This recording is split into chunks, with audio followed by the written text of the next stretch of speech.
তাই একটু ঝিমুনি মতো এসে গিয়েছিল।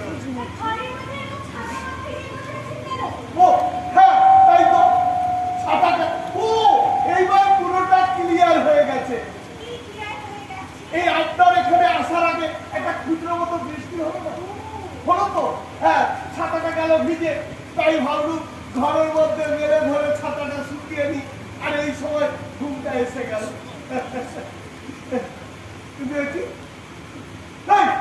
এটা কার ছাতা? ছাতা তো আমার নয়, আমার ছাতা তো কালো আর প্রমাণ সাইডে।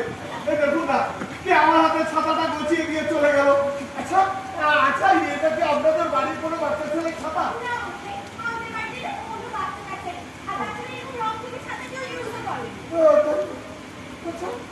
ও এইবার পুরোটা ক্লিয়ার হয়ে গেছে। ওই ট্রেনে আমার পাশে একটা বাচ্চা ছেলে তার মায়ের হাত ধরে বসেছিল। আমি নিকাল নামার সময় আমার বদলে তার ছাতাটি নিয়ে নেমে পড়েছি।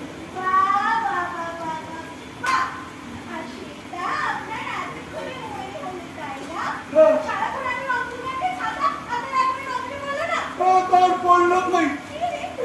এখন তো নিজের কাণ্ড দেখে নিজেই হেসে পাচ্ছি রে।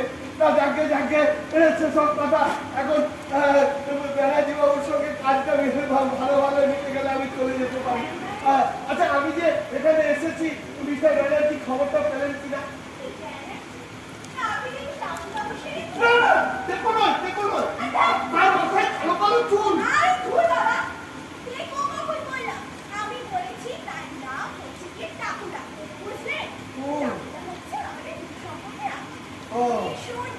হ্যাঁ, বাড়িতে এমন কাজের লোকের ভীষণ দরকার।